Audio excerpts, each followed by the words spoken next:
Help desk.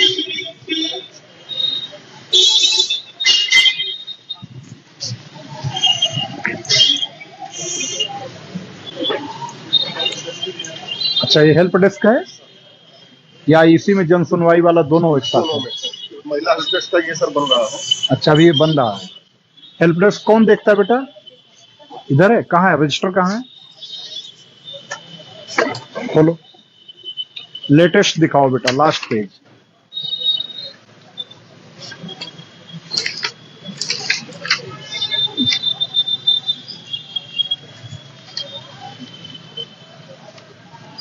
सत्रह 17 अक्टूबर 21।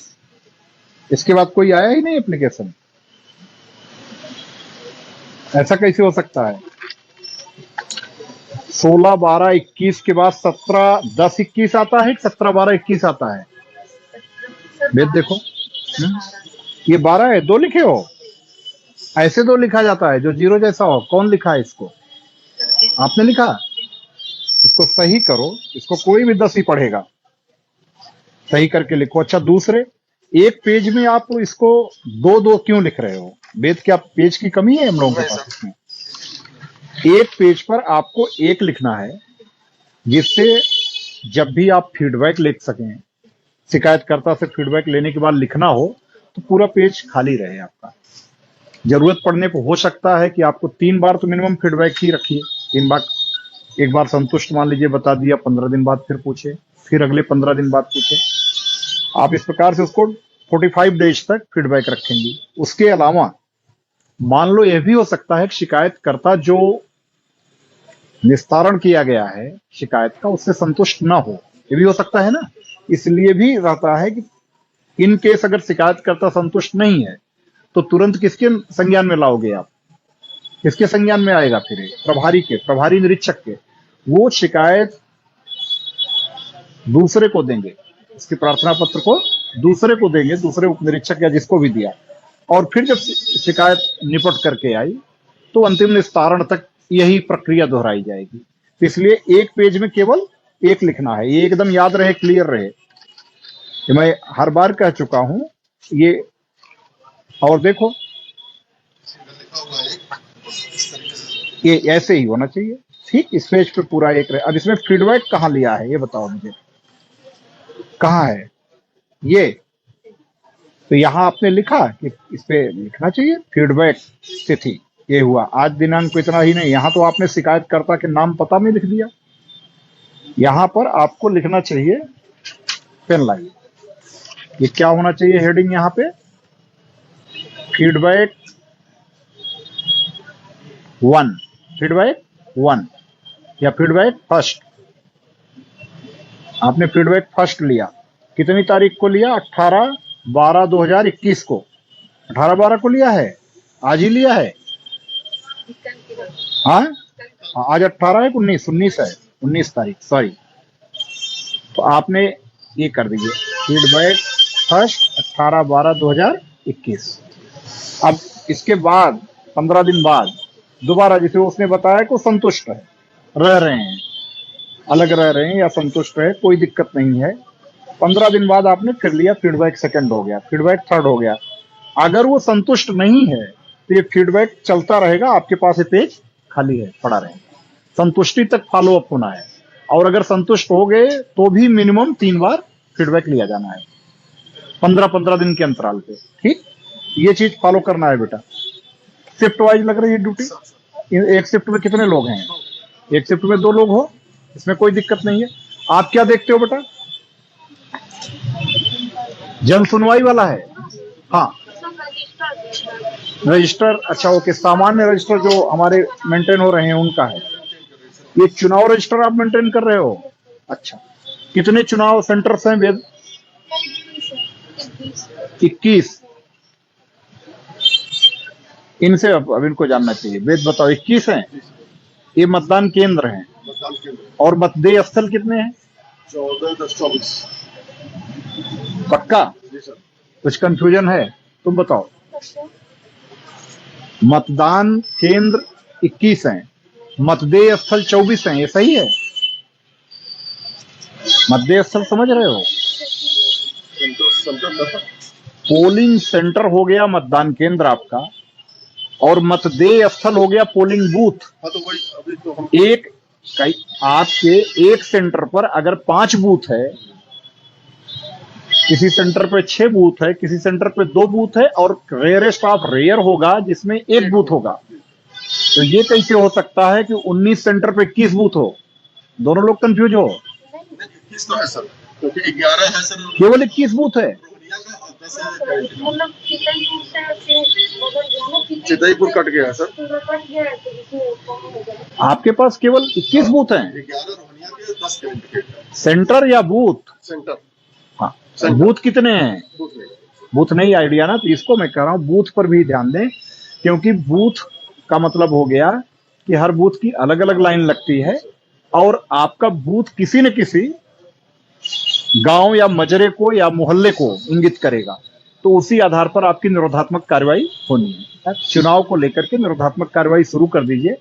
विशेष करके जो लाइसेंसी हथियार हैं उनका वेरिफिकेशन के साथ साथ, जो लोग यूजलेसली मतलब रखे हों कहीं पर, इंटरेस्टेड ना हो, तो उनका वेरिफिकेशन शुरू हो जाए।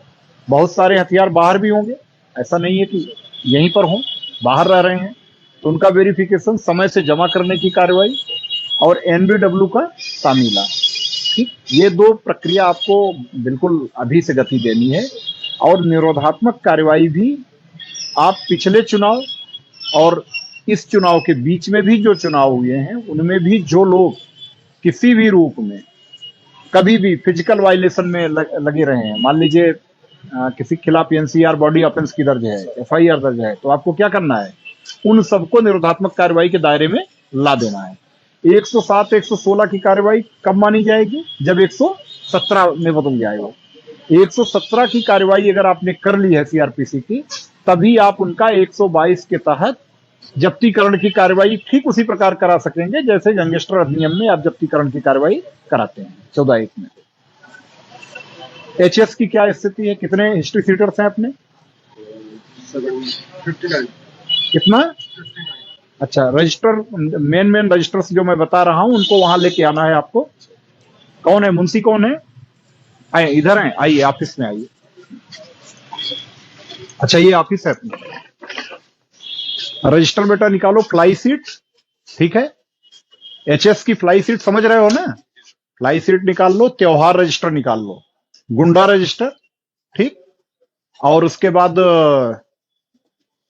एनसीआर जांच रजिस्टर, एससी एसटी और महिला उत्पीड़न संबंधी अपराध, और समाधान दिवस और संपूर्ण समाधान दिवस, और इसके अलावा हत्या बलवा रोकथाम रजिस्टर। इतने रजिस्टर निकाल करके लेकर के आओ, ठीक? लेकर के निकाल करके आओ ऑफिस में। आओ बेट, इधर आओ। इसमें बनवा रहे हो? इस केबिन में? ठीक, बढ़िया। और ये क्या है ऑफिस?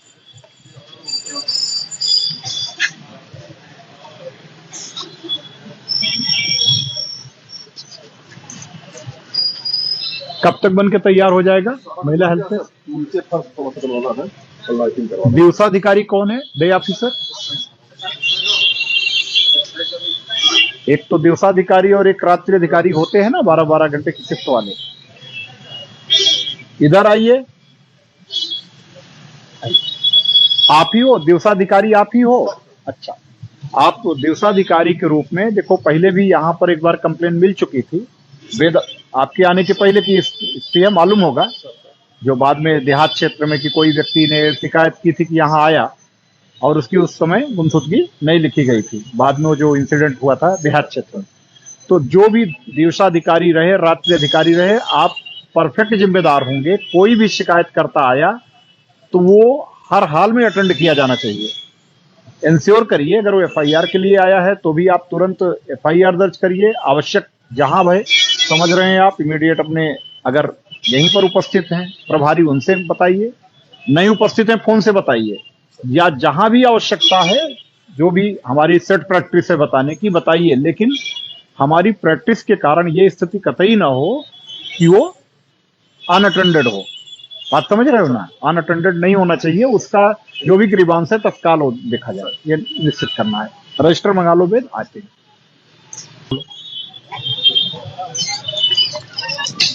सीजीटीएनएस है यहाँ पे, ठीक, बढ़िया। आप लोग बताओगे आईजीआरएस में क्या रैंकिंग है हमारी थाने की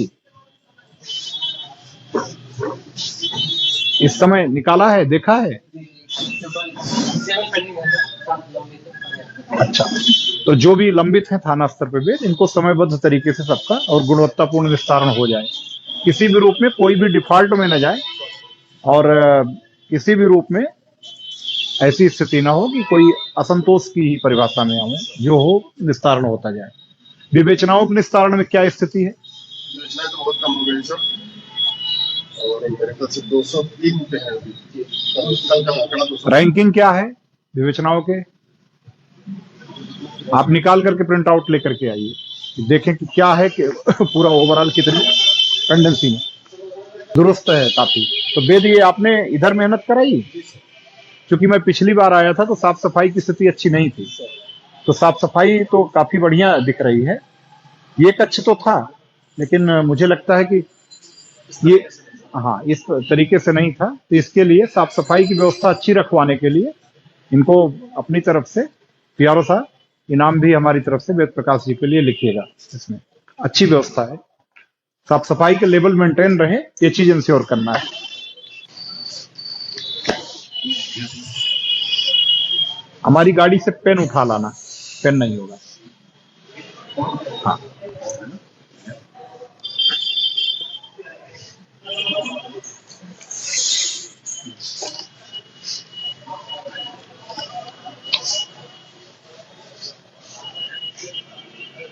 में त्योहार बीता है, कौन सा प्रकाश त्योहार बीता है?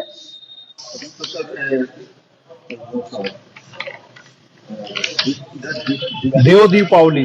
देव दीपावली के बाद अब आगामी त्योहार कब से शुरू होंगे? अगले त्योहार आगामी त्योहार सर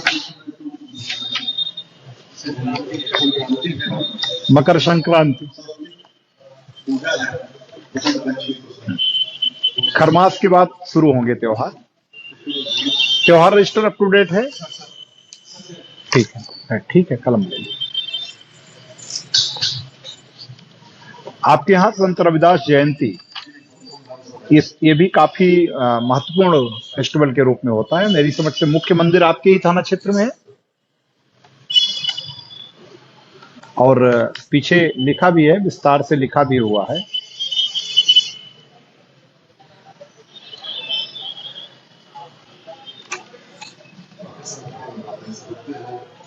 ये इस बार कब पड़ेगा? फरवरी में। तो ठीक है, अब रजिस्टर अप टू डेट है, इसको लेकर के अलर्ट हमेशा से, जो भी पीछे के मतलब प्रविष्टियां हैं उनको पढ़ करके उनसे अनुभव का लाभ जरूर लिया जाए। एनसीआर जांच रजिस्टर,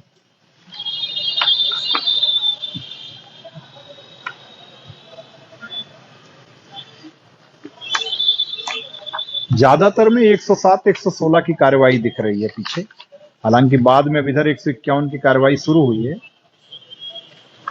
ये चीज ध्यान देना है इसमें कि जो 151 की कार्रवाई हो, वे अनिवार्य रूप से अगर दोनों पक्ष मान लीजिए लड़े हैं, दोनों पक्ष हिंसा में संलिप्त रहे हैं, तो दोनों पर हो। लेकिन अगर एक पक्षीय रूप से किसी ने मारा पीटा है किसी को, तो हमेशा 151 की भी कार्रवाई एक पक्षीय होनी चाहिए, और यही तभी सही न्याय मिल पाता है। अगर 151 की कार्रवाई, मान लो एक व्यक्ति ने किसी व्यक्ति को मारा पीटा और आपने ला करके 151 में दोनों को बंद कर दिया, तो ये मेरी समझ से मतलब कहीं ना कहीं से जस्टिस तो भूल जाइए, इनजस्टिस बहुत गलत तरीके से डिलीवर करना हुआ उस व्यक्ति को जो पीड़ित है, क्योंकि वहां पर तो पहले भी पिट चुका और आपने दोषी के साथ उसको भी हवालात में डाल दिया। तो ये स्थिति कतई नहीं होनी चाहिए। 151 की कार्रवाई अनिवार्य रूप से आक्रामक पक्ष के खिलाफ एक पक्षी तरीके से करिए। हाँ, अगर दोनों पक्ष मारपीट में एज ए ग्रुप लड़े हों, दोनों का 19-20 ही सही अंतर हो, बट मतलब मारपीट में दोनों शामिल हों, तब दोनों पक्ष पे करिए। बट मतलब अगर एक पक्षी मारपीट का है तो उसमें एक पक्षी ही 151 की भी कार्रवाई की जाए। अच्छा, साथ ही साथ 107 116 जितने में हुआ है, ये 107 116 का फॉलो अप करें, क्योंकि हम लोग पुलिस कमिश्नरेट सिस्टम में हैं। एसीपी साहब की जो कोर्ट है वहां पर आप इसको पहुंचा करके 117 में शामिल कराएं। 116(3) की प्रक्रिया पूरी करा करके अपने जो जांच अधिकारी हों उनसे 117 का ऑर्डर जरूर कराएं, तभी ये ऑर्डर इफेक्टिव होगा। 107 116 केवल करके छोड़ने से कोई फायदा नहीं है। दूसरे, आप इस समय जिनका भी 117 करा लेंगे वो सारे आपके लिए चुनाव में भी बहुत कारगर रहेंगे। क्यों? क्योंकि 6 माह के लिए आप का ऑर्डर 117 का होता है और तब तक आपका जो चुनावी प्रक्रिया है वो परिपूर्ण हो चुकी होगी। तो यानी कि नेचुरल में भी जो लोग बॉडी ऑफेंस में शामिल रहे हैं उन्हीं पर आप कार्रवाई ये करेंगे। और जब बॉडी ऑफेंस में शामिल व्यक्ति जब सामान्य अपराधों में शामिल है, सामान्य रूप से किसी से लड़ झगड़ रहा है, तो पूरे चांस ये भी हैं कि वो चुनाव के दौरान भी इस प्रकार की अशांति करने की स्थिति उत्पन्न करना चाहे। तो हम पहले से इस पर नजर रखें।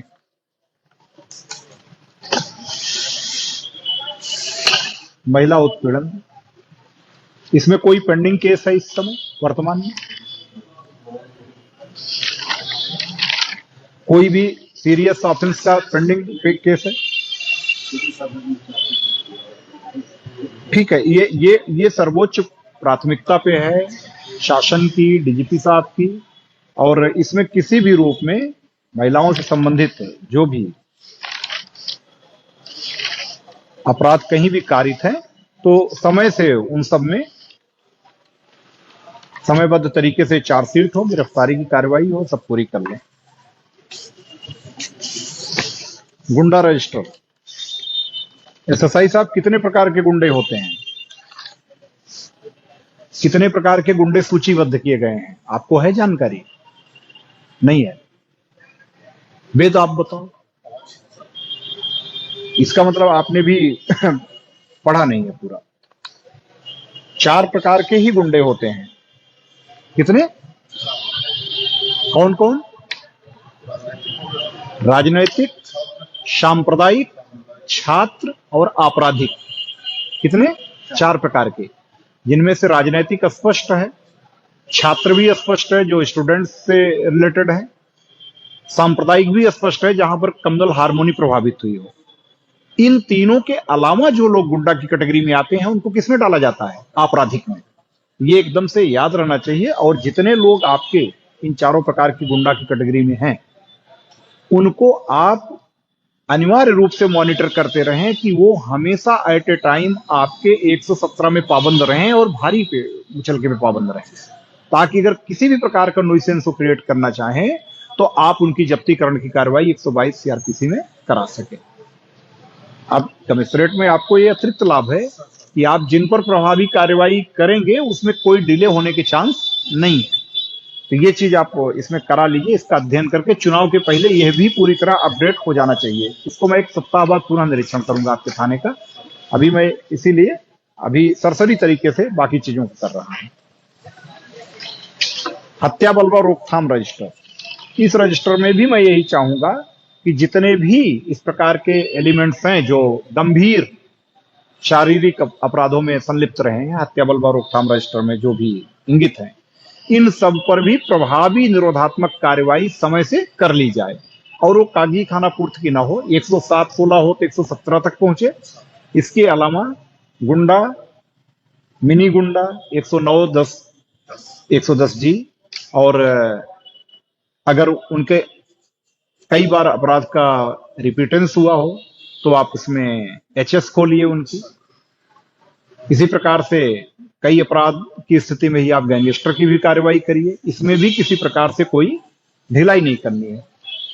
ये आपका सबसे महत्वपूर्ण रजिस्टर है। इस पर शासन की तरफ से, माननीय डीजीपी साहब की तरफ से बहुत जोर दिया जा रहा है। हत्या बलवा रोकथाम रजिस्टर को अगर आपने अच्छे तरीके से, प्रभावी तरीके से पीछे का पढ़ करके और इनको निरोधात्मक कार्रवाई के दायरे में ला लिया तो आप मान के चलिए कि वहां पर किसी प्रकार की अशांति होने की संभावना नहीं रहेगी।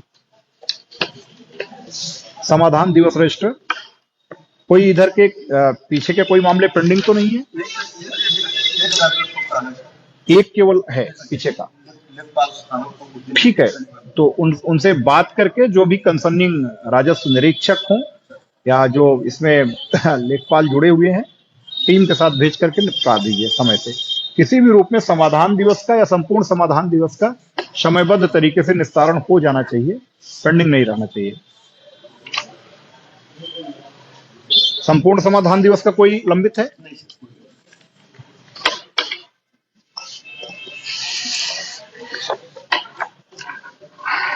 ये आपकी एचएस की फ्लाई सीट है। कुल एचएस की संख्या कितनी है? अभी पानी नहीं पिएंगे, पानी नहीं पिएंगे। कितनी है? 59। कितने निरीक्षण कितने होने चाहिए एचएस के? महीने भर में कितने निरीक्षण होने चाहिए?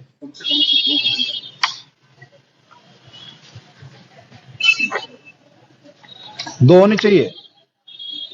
अच्छा, दिन में या रात में?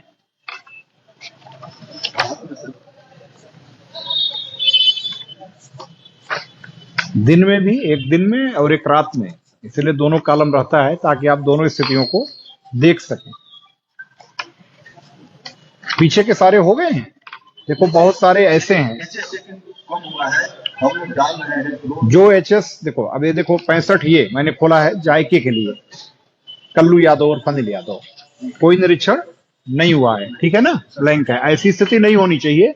जितने एचएस देखो आपके नहीं चेक किए गए हैं, देखो साल भर में अभी नहीं, ये प्रयास की बात नहीं है, स्पष्ट किया जा रहा है, स्पष्ट निर्देश है, इसमें कोई वो नहीं है, नहीं तो ये आप लोगों का माना जाएगा। वेद इधर आओ, इंस्पेक्टर, ये बिल्कुल नहीं है, एकदम ब्लैंक है। इधर देखो एचएस का, ये नहीं होना चाहिए। साल का अंत है, साल के अंत में एक भी निरीक्षण ना होना शर्मनाक है। ये शो करता है कि कहीं ना कहीं से हमारी जो अपराध एवं अपराधियों के बारे में प्रयास की स्थिति है वो बहुत अच्छी नहीं है। जितने बचे हैं आपके पास इफेक्टिव रूप से अभी 10 दिन है, इस 10 दिन में सारे एचएस का वेरिफिकेशन हो जाना चाहिए 59 का। मैं अगले हफ्ते फिर से एचएस पे ही फोकस कंप्लायंस करूंगा।